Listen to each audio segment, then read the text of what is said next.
that exist at the present that might likely unfold into a greater probability of a particular future. But if you change that energy, you've changed the future probability. Okay. So remember, there's no such thing as a prediction of the future. There is only a sensing of the energy that exists at the moment the prediction is made that might lead to probabilities if the energy doesn't change. Okay. You're sensing probabilities, probability levels. Okay. Yes? Now, Yes. if something has a lot of energy behind it, a lot of momentum, seems unlikely to change, has a high degree of probability, then yes, you say, oh, well, your prediction came true.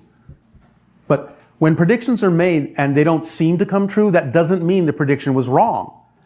If the person was truly sensing the energy at the time, it may simply be that the prediction being made known to people and people going, well, we don't prefer that. Then they change the energy. They have rendered the prediction obsolete. That doesn't mean it was wrong to begin with. They have simply chosen another course by being informed of the prediction, by being informed of the energy that existed at that moment, so they can make a choice whether they prefer to let that energy ride or change course. That's what predictions are for. Great. Yes? Yes. So They're not to say, well, you're stuck with that future, sorry. okay. That's good action. It's great. Yes.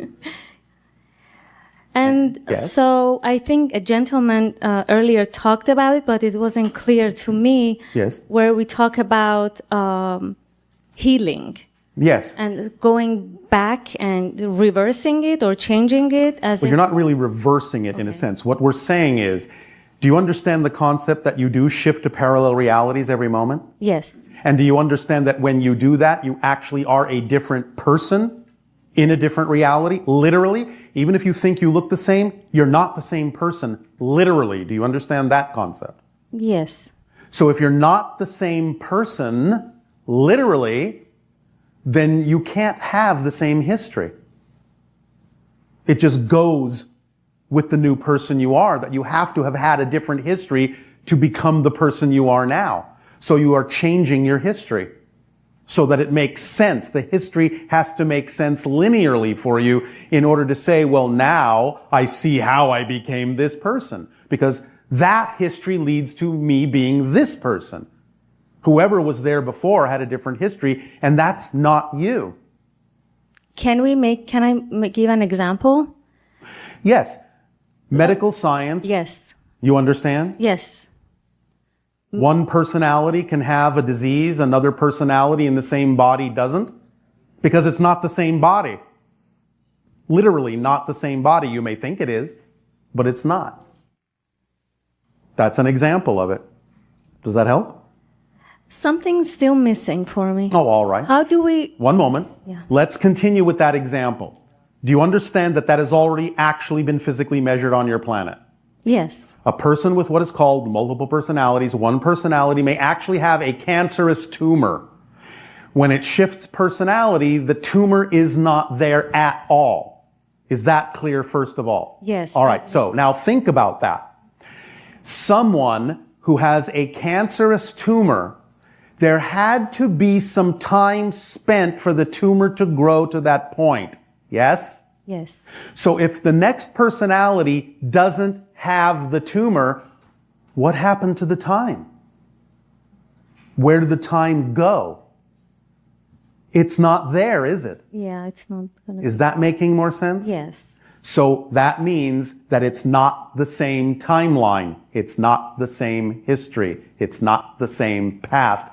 Because the time it took, the time that was needed to build the tumor, doesn't exist for the person that doesn't have a tumor.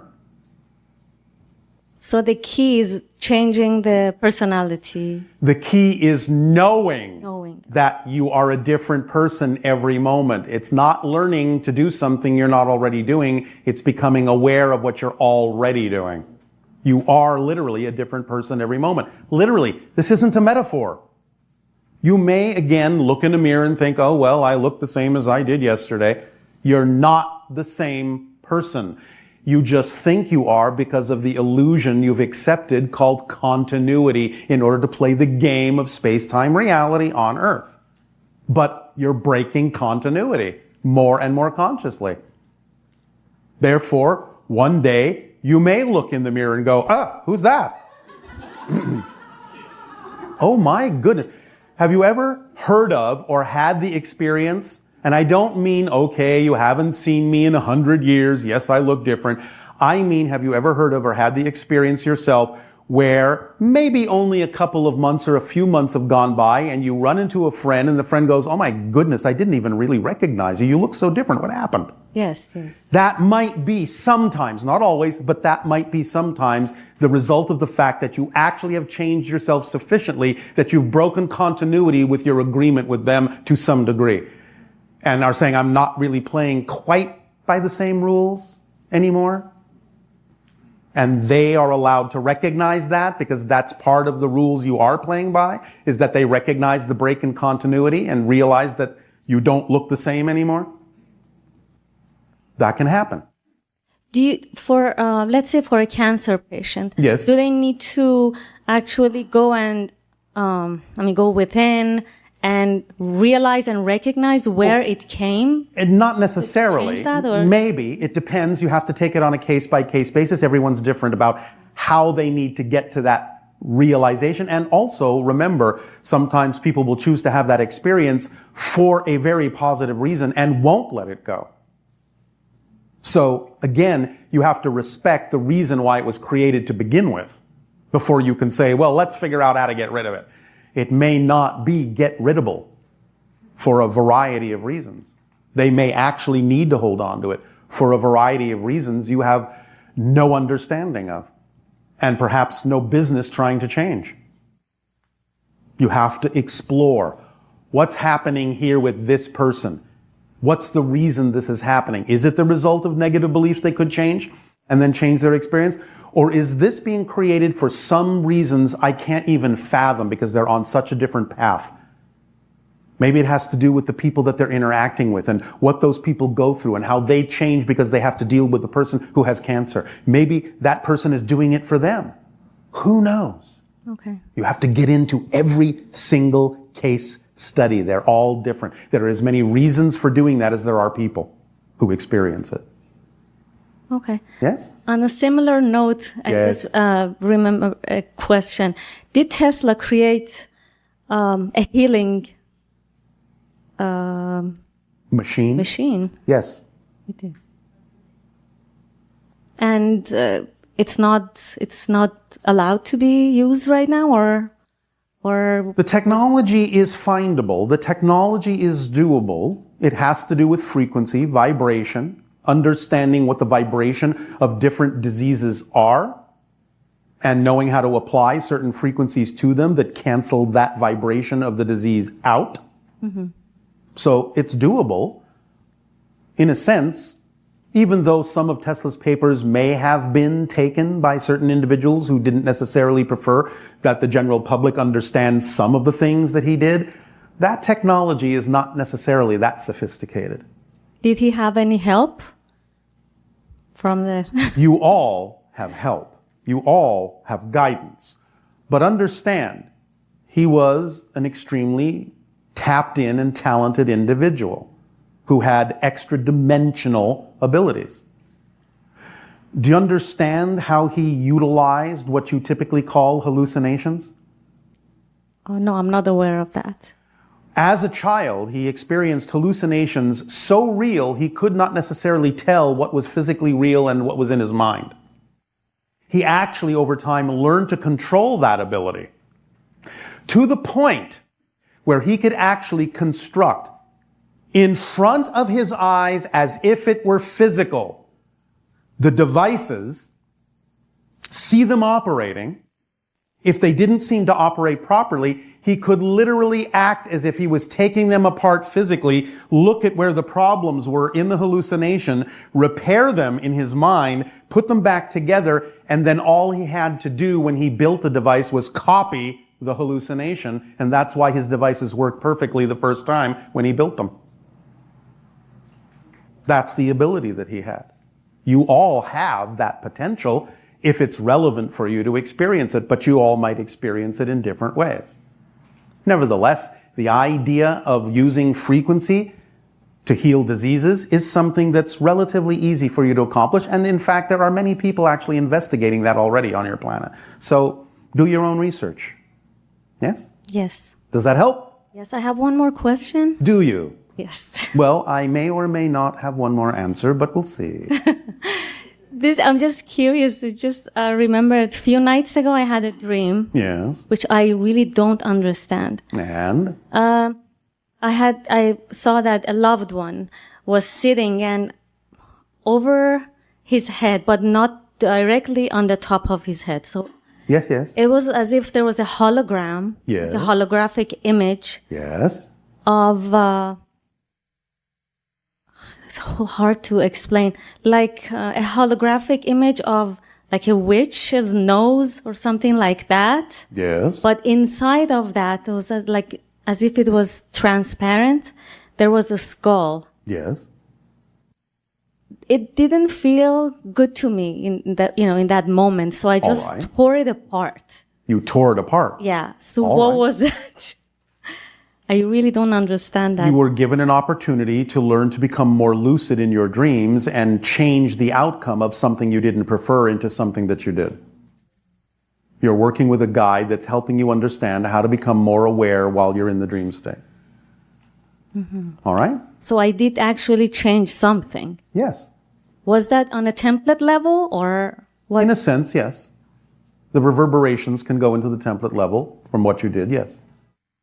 So, congratulations. Thank you. Thank you. I appreciate it. Thank you.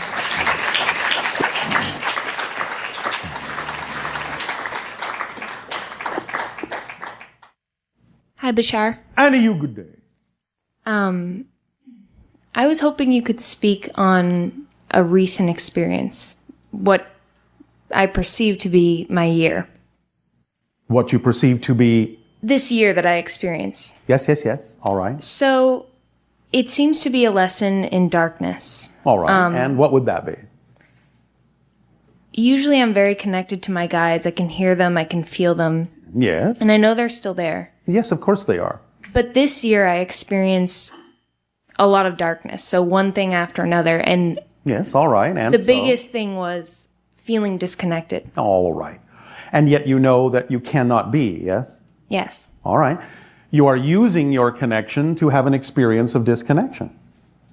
Yes. All right. But that means you're strong enough to handle it now. That's why they're taking the training wheels off. Yes. So I'm curious now. Yes. Obviously, I'm learning a lot about the power of the darkness. And the power of the light within you Yes. that can balance with the darkness to put you in the center point. That's what you're learning here. Okay. So how can I use that understanding and apply it with other people? Like you were talking about before that you really have to explore it, right? So it's like Yes. some people need to change a belief, but other people, they need to experience that circumstance because it's benefiting them. Well, how does your imagination say you could use this? How does your imagination say you could apply this in positive ways that you prefer in your life? How can you use this knowledge? I guess realizing that no matter how much you don't know, you do know on some level. You do. And the first thing you know is that you don't know everything. Yes. And therefore you're willing to stay in the center and let that knowledge flow through you Yeah. and allow yourself to know that by staying in the state you prefer, you will filter that energy and filter that knowledge in all sorts of positive synchronicities in your life. Yes? And as you get more comfortable with that, or you Yes. understand that more, Yes. can you almost feel safety and comfort in the darkness? Yes. I can put it to you this way, perhaps. When you get in touch with the darkness within yourself fully, you know no darkness can harm you because you're equal to it. Wow. To put it euphemistically in earth terminology, no one is as much of a badass as me, so I don't have to worry about being accosted by badasses. I like that a lot. Do you understand? Yes. You are equal to the darkness. Therefore, darkness cannot touch you. Wow, that's extremely helpful. Yes, it is. Okay. This is kind of a question, but more I want to know your opinion. Yes. So there's two very common ideas out there with spirituality. Yes. There's going with the flow, following your excitement. Yes. A lot more Bashari, if you will. I think I've heard of him. And then there's kind of the Elan perspective. Obviously, you know Elan. Yes. You're 100% creating your reality. You can create knowingness and tap into any reality at any given moment. Yes, well, there's no difference between those two. Can you explain that a little bit? What's the difference that you're perceiving between them? Okay, so for example, this year Yes. that I had this year of darkness, Yes. I didn't plan on it. I'm not saying you had to plan on it, but you're obviously creating it for yourself. But I don't feel as if I created it. I don't care if you feel as if you did. You did. That's the point. You have to own it in order to be able to use it effectively. If you don't own it, if you deny that you had anything to do, if you're not responsible for creating it, how can you use it? You can't change what you don't own. So is it just a difference of the level that I'm realizing I'm creating it? For example, Yes. I understand when I change a belief Yes. that the synchronicities that follow that, I'm creating that. I felt like I create that. You have to know you're creating it whether you feel like you are or not, because there is no other way it could manifest in your life. You have to know that. So what's the difference between, for example, if I stood here right now Yes. and I said, I want to be somewhere else.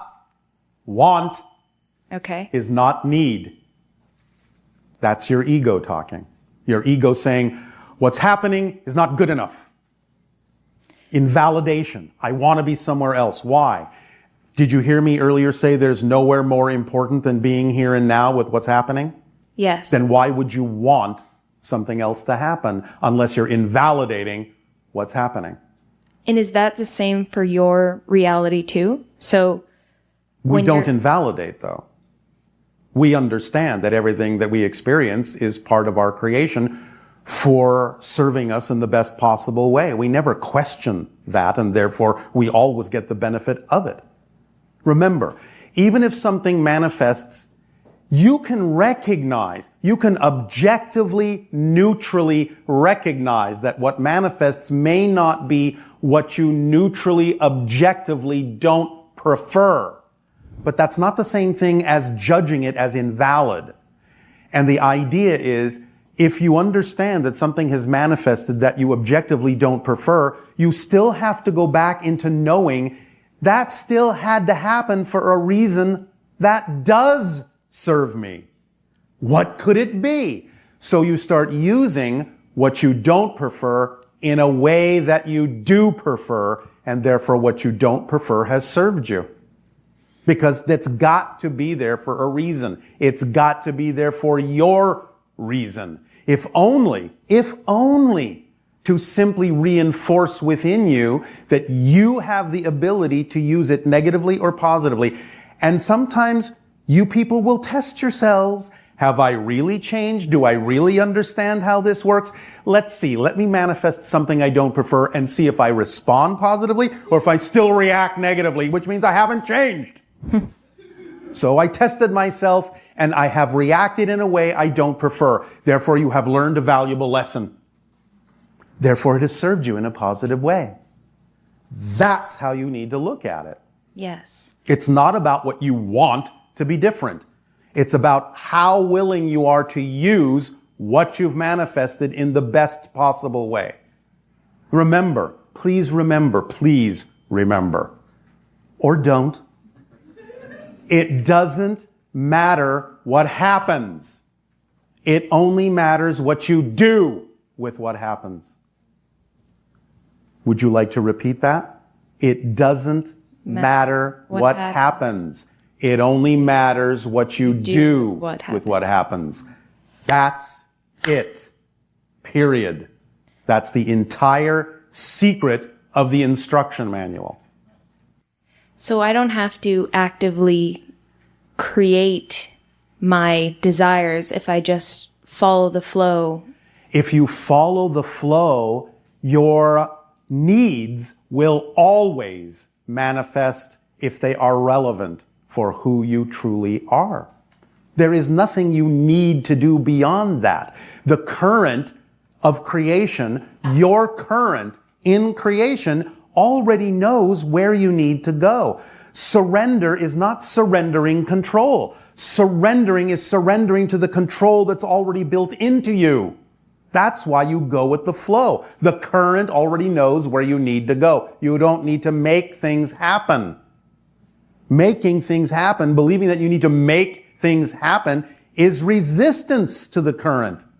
Everything that's relevant for you is already contained within the current's energy. Just go with the flow. Your life will unfold naturally. You will respond to it in a positive way. Synchronicity will abound. Everything that needs to happen in your life that's relevant for you to experience will happen in perfect timing. That's all there is to it. You don't need to make it work. The machine works. Let it work. Let it work. Don't stop it by thinking you know better what should happen here. No, you don't. Many of you have to get to the point where you finally have to admit to yourself, I have no bloody idea. I experienced that. All right, then go with that. That, as many people on your own planet say, is the beginning of wisdom, to know that you don't know. Yeah. But your higher mind does. Remember, your physical mind is only designed to experience what's happening. It doesn't have any other job. It's not capable of performing any other function. Your higher mind knows what needs to happen. And it speaks to you to let you know what needs to happen by manifesting its communication in you as passion. Because passion, you're willing to follow, except when you let negative beliefs stop you. So stop talking yourselves out of hearing your higher mind. That's all you have to do. Stop talking yourselves out of hearing and listening and following what your higher mind is doing to guide you by sending the communication of passion to you. Here it is, follow this, act on this now. Here it is, follow this, act on this now. Here it is, follow this, act on this now. No. I know better. I don't want to go that way. I want to go this way.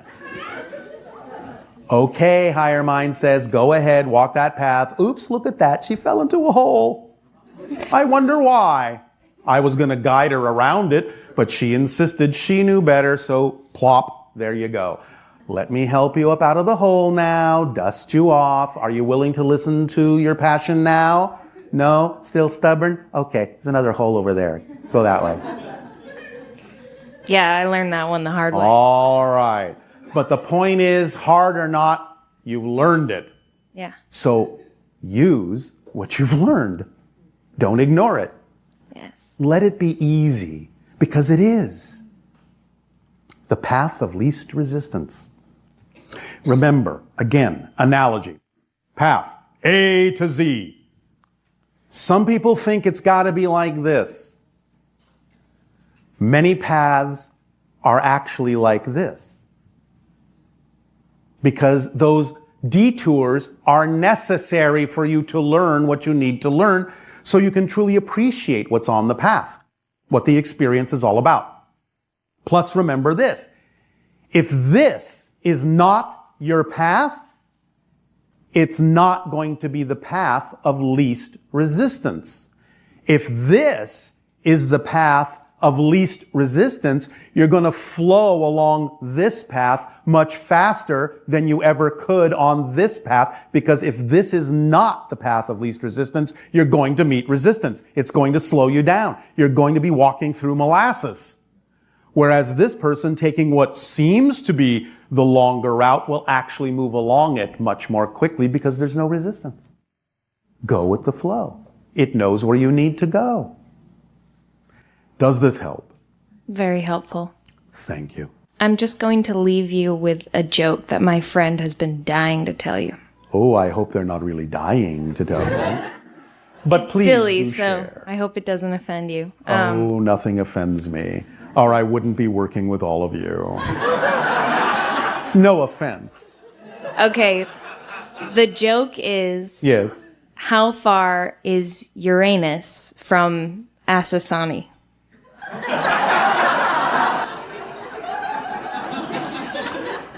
Are you going to provide the answer or should I? I'll let you. No distance at all. Thank you so much, Bashar. So grateful. Thank you.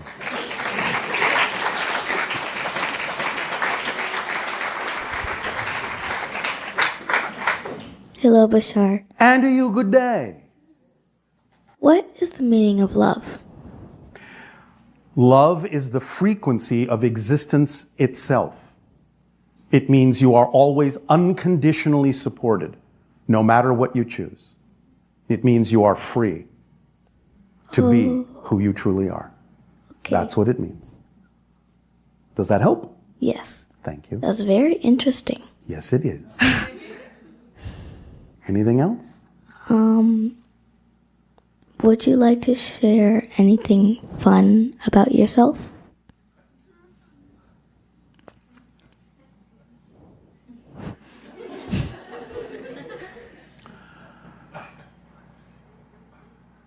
When I often take walks on the surface of my world, Esasani, a planet similar to your own, but with no cities, just all nature. You understand? Yes. I will often find that I will run into, at exactly the perfect moment, someone to tell me something exactly perfect that I need to know, and that someone doesn't have to necessarily be a member of my species. It could be a visitor from the stars. It could be a nature spirit. It could be a tree. It could be a rock. It could be a stream. But in gathering all of those conversations throughout the course of the day, I will sometimes find at the end of the day that when I put all those conversations together, they actually blend as different parts of one story that in and of itself then reveals something wonderful to me. That's fun. Very fun. Yes, It's amazing. it is. Will that do, or is there something else? That will be fine. Thank you. Thank you, Bashar. Oh. By the way, Yes? I love you. Me too. Thank you.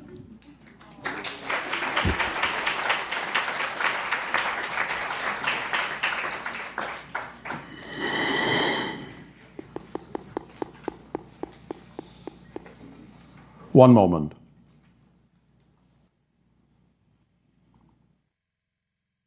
Who we were just speaking to, is something happening for you within 3 months? Some change? What would that be? Bashar. I'm interested in the technology Ra mentioned in the raw material, known as the prana vacuum. How can we create a prana vacuum using today's technology? The so-called prana vacuum is the same thing as the idea of what you might call the quantum vacuum, is the same thing as the zero-point energy concept that many people are talking about on your planet. It exists all around you. The technology exists that you can use to tap into it in certain ways. Many of the kinds of things that people have invented that say it's tapping into the zero-point energy are not exactly doing so. But the idea is growing in the consciousness, the collective consciousness of your planet, until such time as that awareness evolves into technology that will truly tap into that prana field, the quantum field, the void, and whatever else you may wish to call it. It will allow you unlimited energy, unlimited flow, an inexhaustible supply of energy that can be utilized in a variety of ways once you truly tap into that technology. It has to do with creating devices of proper resonance, proper frequencies, capacitors that vibrate at certain resonant frequencies that deliver and transform energy in a certain way, step it down in a way that you can use with your technology. We have talked a little bit about this as a space-time antenna concept. 3 nested spheres separated by phi ratio diameters, penetrated by antennae that are insulated from a Merkaba, a double interpenetrated tetrahedron in the center of the 3 spheres that resonates at certain frequencies and can be activated by the introduction of energy into it, and it will output energy of a higher caliber, a higher level, and a higher frequency, tapping into the quantum field in certain ways. But many people on your planet, a few of them, are beginning to experiment with this, and we cannot deliver more information about this device until they have already achieved what it is we have already delivered. End of discussion. Hello, Bashar. Good day. Thank you for having this conversation with each other in this way. It is our passion and our pleasure to do so. What would you like to discuss? Talking about the hybrid children, you've mentioned in the past that contact between hybrid children and their mothers will expand over time. Yes. Has this process indeed started on this timeline? Is Yes. there an increase of physical contact between human beings and the hybrid children? Yes, but in an altered reality, not necessarily physically on your planet so much, but in a slightly altered version of physical reality, and in dream time, these encounters have increased. Okay, wonderful. Eventually, it will leak into the physical reality as you understand it, Yes. although it will still be of a higher vibration than it is now. Yes, understand. Yeah. And I also wanted to talk to you about suppressed memories. Yes. During our previous conversation, you've mentioned that I was visited by the Grays when I also was a child, Yes. and that these experiences are buried deep within my consciousness. Well, not that deep. Oh, not that deep. You also mentioned that I felt victimized because my childlike state was not able to comprehend what was going on during these visitations. Yes. Okay. And is it correct to say that from the point of view as a human being child, that these visitations and the removal of genetic material was somehow experienced as a trauma on a psychological level? Yes, but only because of the way you were raised as a human. Not because it's innate to the being a child, not because it's innate to being a human child, just because of the way your planet views these kinds of things, and because it is short-sighted in its compartmentalization of awareness. That's the only reason you experienced it traumatically. And is that also the reason that we're still somehow afraid of extraterrestrials? Because you are afraid of portions of your own power. And the extraterrestrials you're encountering represent and reflect the idea of your true power in certain ways. I understand. And that's probably not a coincidence, but that leads up to my next question. Both my parents have transitioned almost within 3 years of each other. And the last parent, my father, passed 1 year ago. Yes. And their physical absence caused a shift in my life. Yes, of course. That's the purpose of it. Yeah. I experienced this as a tremendous opportunity to shed a whole bunch of negative belief systems that I have bestowed upon myself through their upbringing. Well, congratulations. That is a positive way to use it. Thank you. But I also sense that this tremendous opportunity is sometimes a bit frightening. Why? As if this whole new space that has opened up is sometimes too big to handle. Impossible. Otherwise, you wouldn't experience it. You only grow into the space you're ready for. So no matter how it looks, you're making a comparison, still using some of the outdated beliefs to view it, instead of letting go of those outdated beliefs and understanding you cannot experience more than you're ready for anyway. You can expand into it. That's why it looks that big, because that's how big you actually are when you let go of the limiting beliefs. I understand what you're saying. I understand what you're saying. And I also am aware of the physical impact of this awareness. Yes. For instance, when my body is sleeping, Yes. it seems to respond to this awareness with an actual physical shock during the night that Yes. eventually wakes me up. Yes, it can, because again, your body's not used to that vibration or frequency of energy, but it can get used to it over time.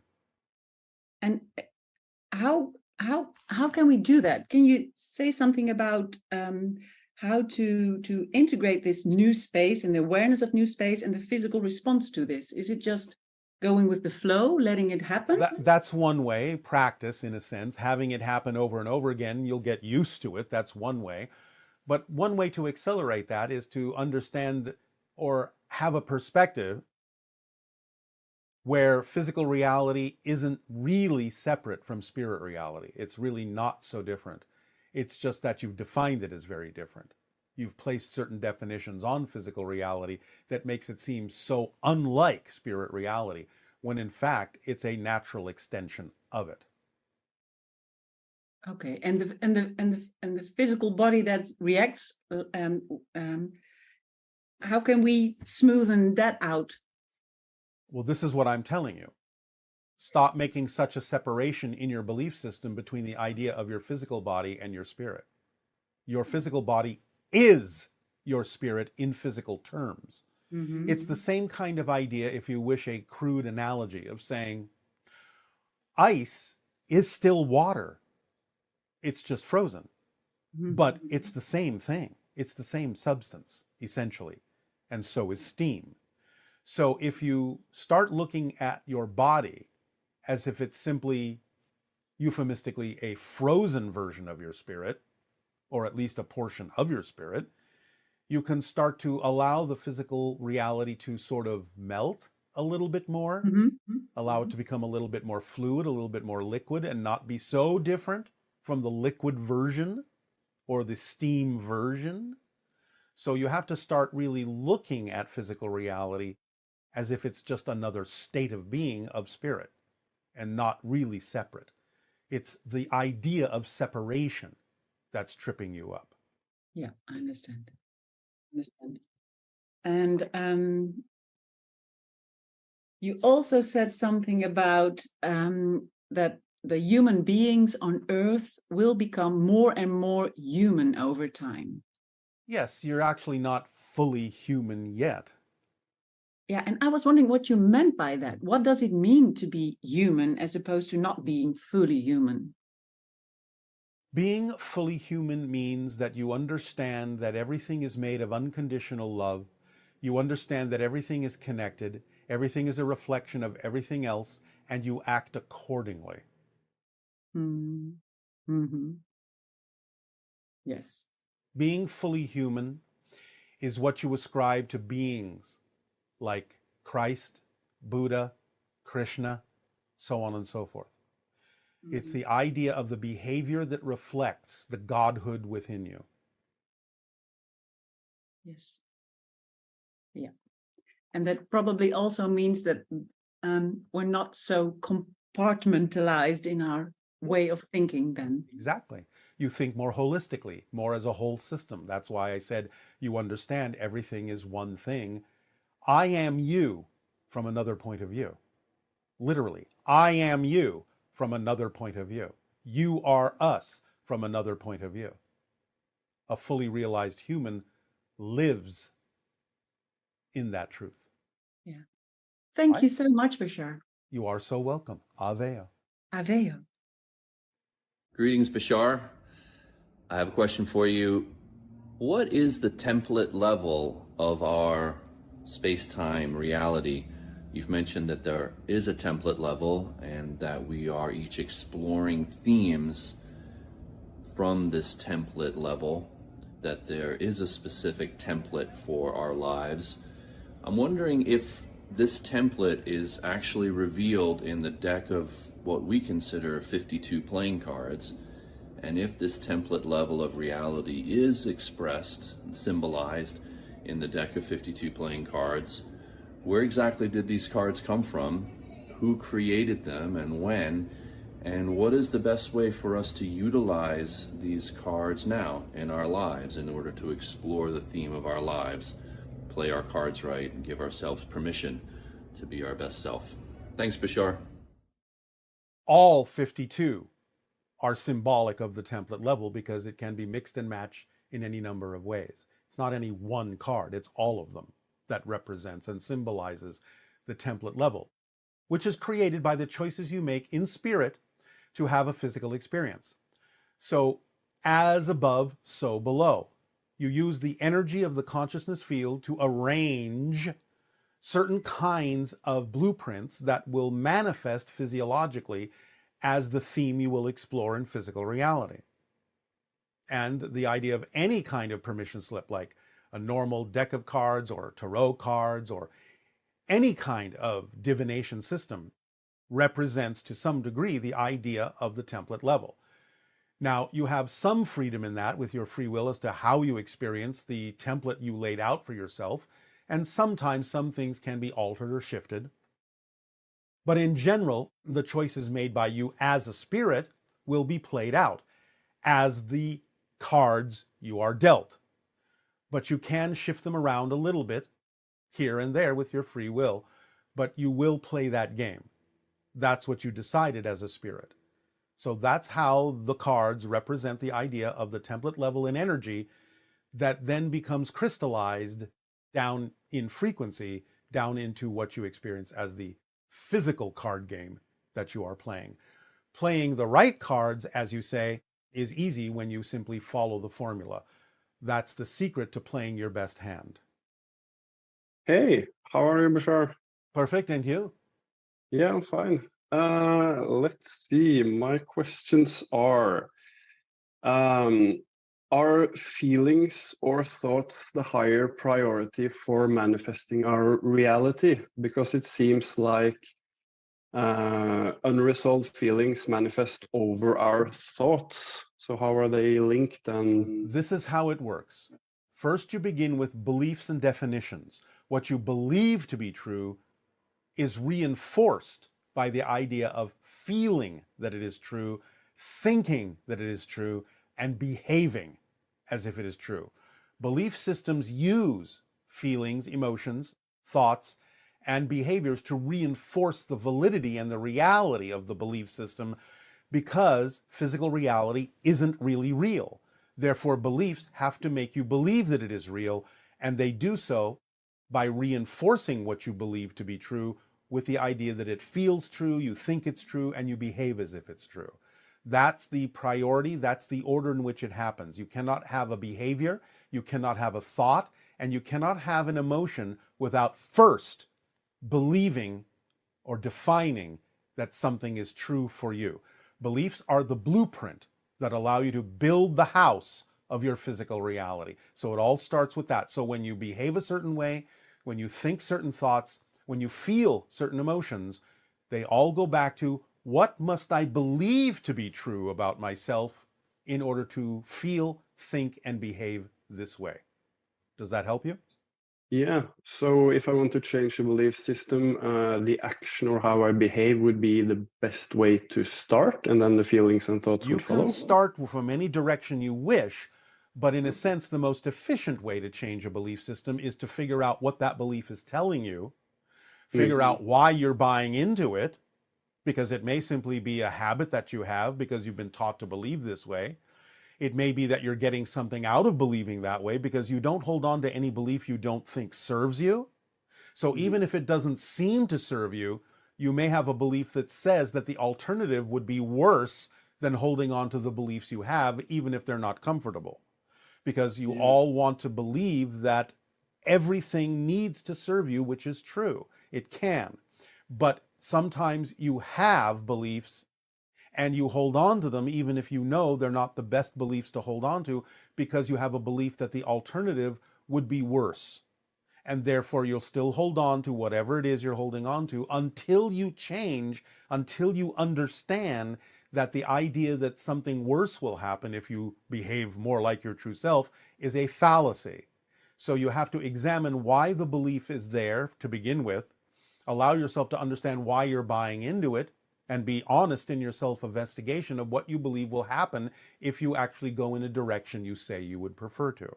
Once you understand that a negative and fear-based belief is simply telling you a story that isn't necessarily true, then you can see that it is nonsensical and illogical And as soon as it is nonsensical, you will drop it because you don't hold on to things that don't make sense. If you do hold on to things that don't make sense, it's because you have a belief that says it makes more sense than the alternative. Mm. This is what we call the motivational mechanism in your psychology as humans. You always, without fail, move in the direction of what you believe serves you. You always, without fail, move away from what you believe does not serve you. So if you see yourself choosing things that you know intellectually don't serve you, it can only mean you've defined it and attached a belief to it that says it's better than the alternative. It serves you better than the alternative. Find out why you believe that, and when you expose the belief and the story it's telling you, you will see that it makes no sense, and it will be dropped. It will be gone. Okay, thank you. Yes. Let's see. The next question is from the soul's perspective. Is the physical body like a radio-controlled car where the soul puts input to make it go left and right, and then there's always input, also input from the environment? So it's like to some degree, you can use whatever analogy you wish, but the idea really is that the physical world and the physical body is a projection of the soul's consciousness. It's like putting on a diving suit. More than the idea of a remote control car, it's like putting on a diving suit or a diving mask and going diving under the ocean. The mask helps you see underneath the ocean clearly. It's not designed to tell you what to do.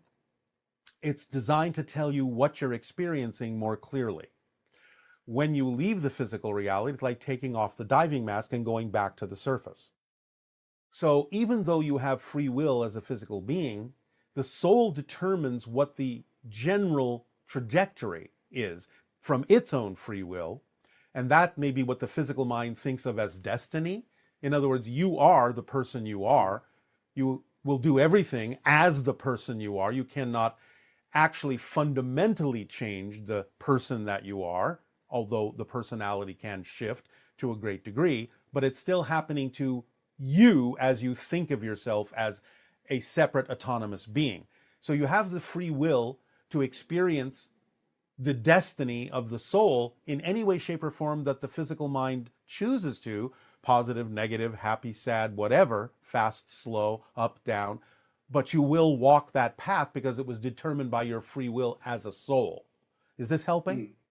Yeah, the diving suit was a much better metaphor than the radio-controlled car. All right. Thank you. Two more questions, really fast. Yes. When a soul wants to have an experience here on Earth, and many souls wants to have an experience here on Earth, who gets priority? There is no need for priority because there are a multitude of infinite parallel realities that can have a similar experience. Uh-huh. Okay, and then the last question. On your planet, do you fart and do you laugh at your own farts like humans do? We laugh, but we don't eat, so we don't fart. Okay. Yeah, I think that was all. Thank you very much. Right. Thank you, Aveo. Aveo. Good day, Bashar.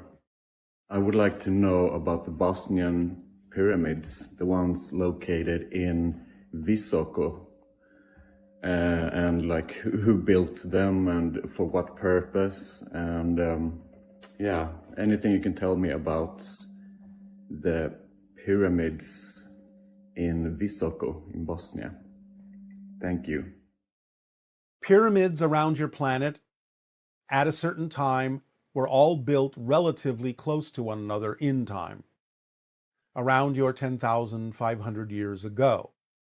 The idea is that they were energy collectors to balance the Earth that had gone through a catastrophic change when it was impacted by a cometary body that caused the annihilation of your Atlantean civilization. And therefore knowledge and energy was preserved in many pyramids around the planet. And also they were used as an energy balancing system to bring the planet back into alignment so it could recuperate and heal. There are other things that they were used for, but we will not go into that right now. Hello, Bashar.